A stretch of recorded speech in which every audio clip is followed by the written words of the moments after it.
Representations of disability and difference in fiction, whether on screen or on page, have come far in recent years. However, despite this progress, nonverbalism still remains underrepresented in fiction, and when present is plagued with stereotypes, harmful tropes, and degrading or limiting narratives. This is especially the case in science fiction or futuristic novels, where there isn't so much a gap in the literature as there is a huge chasm. It is harder to find stories of nonverbal characters in science fiction and futuristic literature because the progressive worlds of advanced science and medicine establish a pretense that disability can be cured. Nonverbalism is more frequently seen in fictional worlds of dystopian, post-apocalyptic, or speculative fiction, which establish a sense of suffering and struggle that are often associated with disability, or in realist fiction, which claims to represent a reflection of reality, but is fraught with overdramatized narratives of struggle and discrimination, usually regarding the character's sexuality or other physical conditions. Nonverbalism seems to only be present in narratives of struggle, oppression, and suffering, not in stories of advancement or progress, unless it can be mitigated with prosthesis or cured and eliminated entirely. This suggests that nonverbalism is something that should be eradicated and that nonverbal individuals have no place in these worlds. Language or spoken word is associated with human excellence and evolution, and to not speak is to be considered inhuman or even lesser. This idea is perpetuated by the exclusion of non-speaking individuals from progressive or better worlds. For those unfamiliar with the Hunger Games, which I'm sure is very few of you, the series follows Katniss Everdeen as she struggles to survive a titular annual battle royale titled The Hunger Games. The non-speaking characters of the series are known as Avoxes, a name which literally means without voice. Avoxes are believed to be criminals or enemies of the reigning capital, and as punishment, their tongues are cut or removed, and they are forced into servitude, tending to the residents of the capital or undertaking hard labour that others do not wish to do. The futuristic world in which these novels are set is seen to be advanced. The capital has salves that can heal open wounds, creams that can mend third-degree burns, and ointments that can heal acid burns in a matter of hours. Holograms and pods that can hold neighbourhood-destroying traps in small containers and flying ships, and surgeries that can change your skin colour or augment your physical appearance. But none of these are used to help people with disabilities. Even those such as Peter and Chaff, who, according to McGrew's hierarchy of disability, are considered more legitimate or better regarded than others, as they are closer to the desirable state of able-bodiedness. Peter is given a prosthesis after losing his leg in the games, and Chaff refused a prosthetic arm, but the hierarchy of disability positions them both higher than, and their disabilities are regarded more legitimate, as their disabilities can be mitigated by prosthesis or have the option of prosthesis, and do not mark them as different or inhuman as the inability to speak does for Avoxes. The lack of resources in the dystopian setting is also a key factor in the limitation of alternative means of communication, such as writing. But there is also a disregard of difference that results in a lack of accommodation for nonverbalism in particular. In the third novel, Mockingjay, Pollux, an Avox who escaped the capital, uses written word to communicate with Katniss. He uses a stick to write a word in the dirt, sing. However, this means of communication is only afforded to him at the time because they are outside. Otherwise, writing as a means of communication is not an option, as resources are scarce in District 13, and District 13 in particular are very strict about material usage and wastage.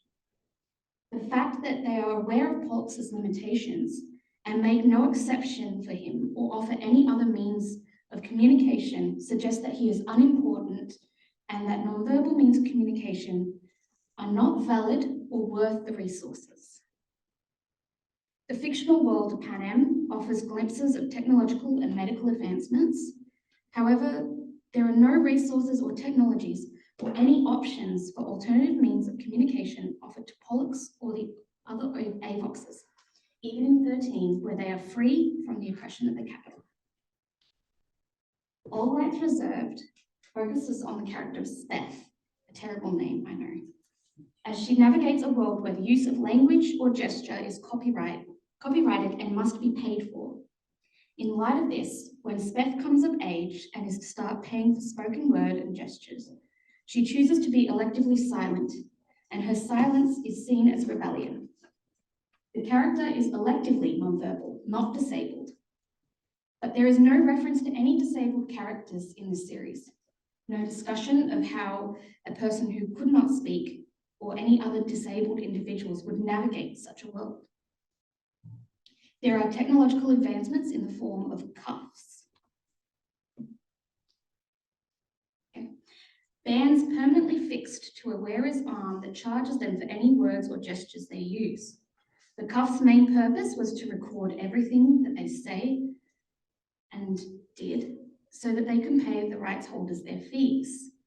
And in the unlikely event that it needs to be removed, the proper authorities can do so. However, if your cuff is removed for any reason, you will not be allowed to speak, and any utterance will result in a painful shock to the eyes. This shock is delivered by another technological advancement, optical implants, that electrocute the user if they use communication that they cannot pay for and expose the wearer to a world plagued with advertisements. They have 3D printed houses, technology such as tablets and televisions, but nothing is offered to aid disabled individuals. Alternative means of communication, such as writing, is not an option either, as paper or written material has to be registered with the state, and you pay ludicrous amounts of money just to have it in your possession. And there is a 15% surcharge on words that are mouthed or spoken without sound. Nonverbal communication is restricted to a few public domain gestures. Speth's story is one of rebellion and struggle, and at the end of it, she speaks again, when they are liberated from oppression, eliminating her difference and essentially curing her disability. But the lack of representation of disabilities suggests that there is no place for people with disabilities in societies of the future, even oppressive dystopian worlds. The novel Sky Hunter focuses on the character Talon, who is nonverbal after chemical weapons burnt her vocal cords beyond use.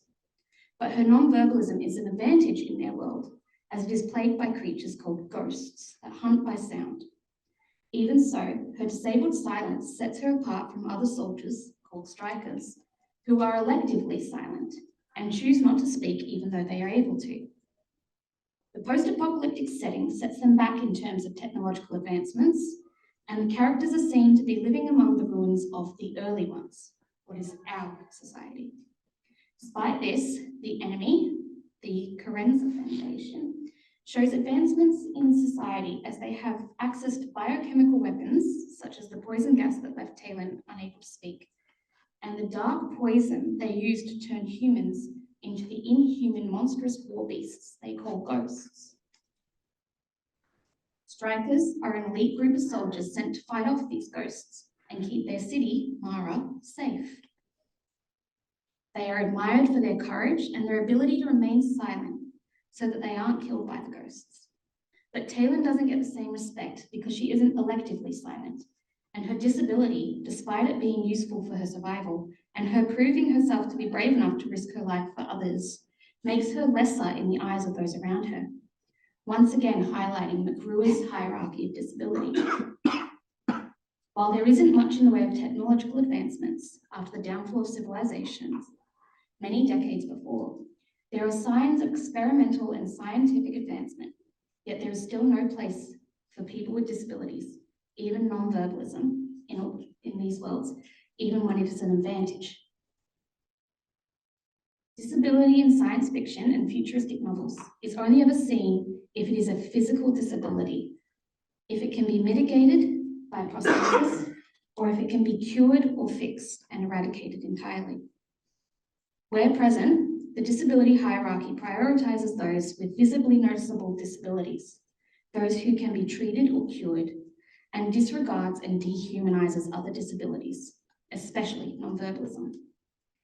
Disability is only allowed to exist in speculative, post-apocalyptic, and dystopian fiction, where characters are subjected to struggle, suffering, and oppression, not in science fiction narratives or progressive worlds. If science fiction is a genre where we can imagine a progressive future, then we need to pay attention to who we choose to leave out. Thank you.